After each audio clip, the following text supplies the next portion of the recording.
Today we're going to talk about valuing the margins, boundary conditions. So we had to put up a bunch of this fencing.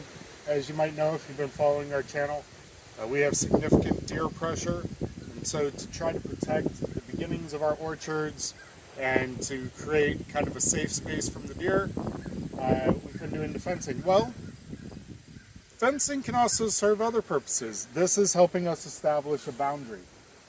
And so what we're doing along all of our fences in the spruce orchard and valley orchard and down in the Buzzy Garden, we are going and we're planting along the edges for various purposes that we can utilize. For example, here on this side of the spruce orchard, we've started with this rose hedge.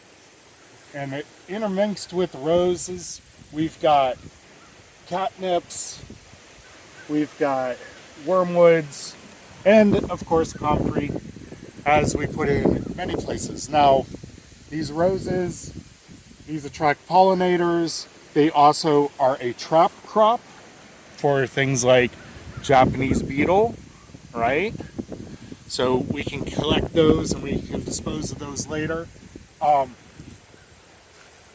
They also allow us to grow things like comfrey that then we can use to fertilize in the gardens.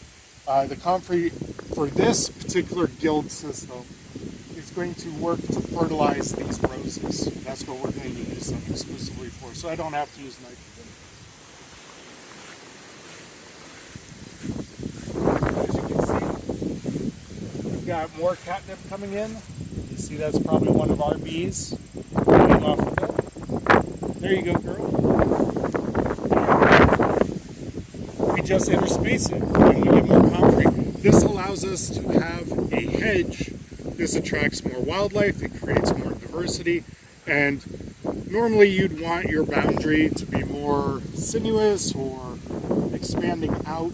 This will expand out over time until we just have a bit of a mowed strip right here. So, as you can tell, this fence creates a boundary, right?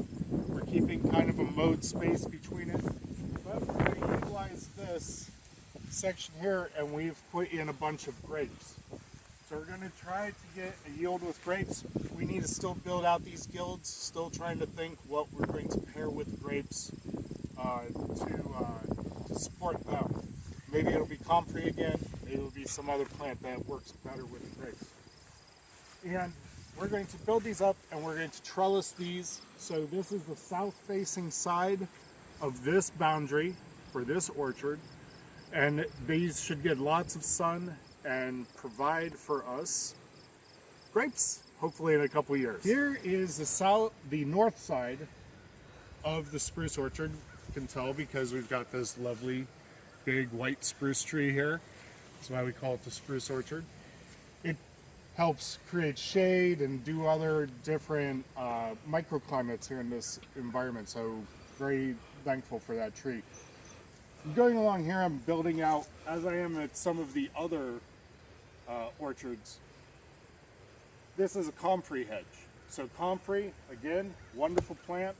I should do a whole video just on the wonders of comfrey, but bringing in pollinators and supporting them and then giving us a fertilizer we can chop and drop and put around our trees, it's invaluable. Down here,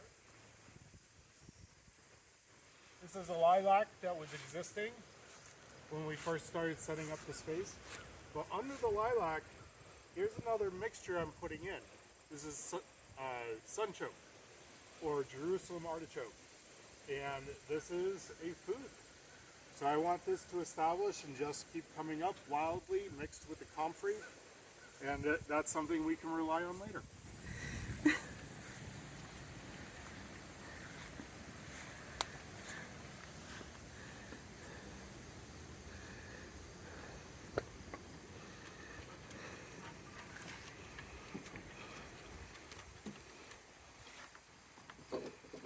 So here we are down at the Valley Orchard, and what we're doing here along the roadside, we know that this is not a place where we really want anything that we would consume, because we're going to get the salts and the toxins off the road. So we're trying to build a buffer between the roadside and the valley orchard, right? So one of the main things we're doing down here is we've put in what's called miscanthus grass. Now this is a clonal grass. It doesn't spread by seed, it spreads by the root only, and it makes large patches of very tall grasses. This is the first season for it, like most of our stuff, and we're going to create a hedge which will not only go and give us a lot of biomass to use, and also canes, because it gets thick. It's a thick grass. You can make it into different projects, weave it, do stuff with it, but it's going to go and start creating a sound barrier over time for the trucks that come up and down the road. And mixed in with that, we put in, this here is Budelia. It's a butterfly plant. So this is the first year for it. It's still around. It's figuring itself out. We've got that intermixed with all of this miscanthus grass. And we even have a native black locust that's coming in there. I'll let that grow maybe another year. We'll coppice that, and then we'll keep doing it as a coppice, and it can help be the natural nitrogen fixer for this area. So these boundaries are very important when we think about design. Here, again, I've put in a little comfrey hedge that's coming along here. We get a lot of runoff that comes down, and plus the big maple trees up here, the red maples, they drop lots of leaves, so they're going to get trapped by the fence, but they're going to get mixed in with these comfreys. And this comfrey I'm going to use again as a chop and drop and a fertilizer for the orchard as these get established. These are Bocking 4 comfreys. They probably will get about this high. They get about double the size of your Bocking 14 comfreys, which both versions are a sterile comfrey. They don't reproduce by seed, they reproduce by cutting, and so they're manageable here within our system. Here's the last edge for the valley orchard that we have set up so far. We haven't set up anything on the north side right now. I'm not sure what to do with that. Same as the Buzzy Garden, I'm not sure what to do with that yet either on the north side. We'll figure out that. But here, what we're doing is we're establishing another hedge. And these are elderberries, so these will provide food for us. We've got comfreys, of course, and that's kind of the second back part of the hedge. And then we are putting in native bee balms, which love all the water that comes off our driveway and off the roof of our house. Bee balm, elderberry, all the way down. And then here at the end, we've got an umi plum that we've started. And the deer don't seem to be bothering this. We've got cages for some of the elderberries because the deer do like to eat those. But once they get big enough, it won't be a problem. Boundaries are very important. They help facilitate wildlife between two spaces, right? You might have a woodland, you might have a plain, and that edge is a very important place. Things that can't live in the woods live on that edge. Things that can't live in the plains live on that edge. So you get this increase of diversity. I'm going and artificially creating diversity here with these boundaries. So this is the Buzzy Garden. We've got Speedwell, which is just amazing for bringing in hoverflies and other beneficial insects, and also our bees love it. We've got butterfly bush. This is one of the first times we've seen hummingbird moths. I've not seen them on the property until we started putting in these butterfly bushes. So we know, since we're seeing species that we haven't seen before, we're making progress towards diversity, and that's key in anything. Boundaries help us do this. So we've got some more bee balm coming in. I've been deadheading these to get more growth. You can see the new green growth coming off of it. And just kind of interspace them. And then I've got, as usual, comfrey. And then naturally we have mugwort. And so this mugwort just has self-seeded and created itself into big patches. As you've seen before, I'm using it as a chop and drop around my plants. It's a great aromatic. I mean, who would want just grass when you could have mugwort. It's a wonderful, useful herb.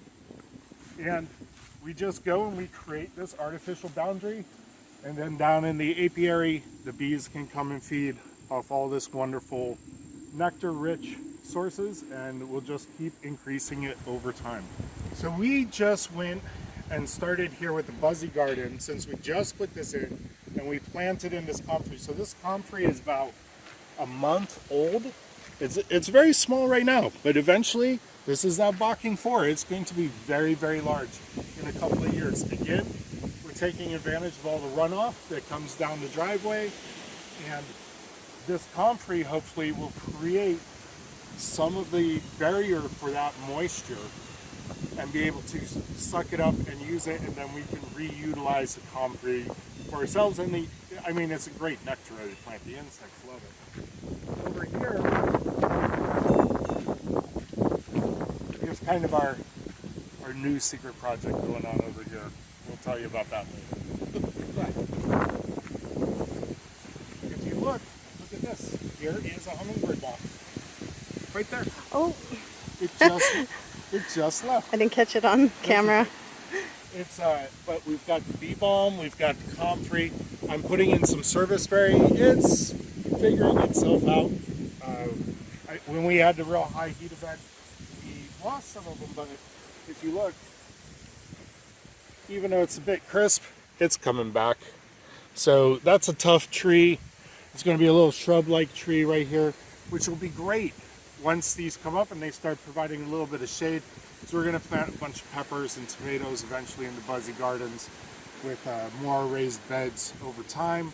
And that afternoon shade, evening shade, peppers love that. And it'll just help them thrive better so they don't get cooked as well as things get hotter over time. And yeah, I love this concept of building hedges around the garden spaces, and they're functional hedges. I mean, we've got these bee balms. Bee balm you can use for tea. It's medicine. It obviously feeds the bees and all kinds of other amazing insects. And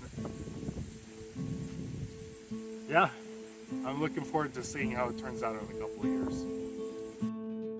The juxtaposition of the edge or the margin could not be made more clear between this industrial agriculture cornfield and a ditch, which is a man-made swale basically, and the edge here next to the road where nature is allowed to have her way, trying to heal the land with herbs and medicines such as chicory and milkweed and clover and moneywort and even pussy willows in the wetter areas. These are all foods and medicines for people and animals. Obviously not recommended next to a chemically sprayed agricultural field, probably with genetically modified corn and a roadway, but we can see the difference. We can see the wildness of nature, the wild beauty of nature trying to heal the land right next to any industrial agricultural field is abused land. So I just think it's amazing to see.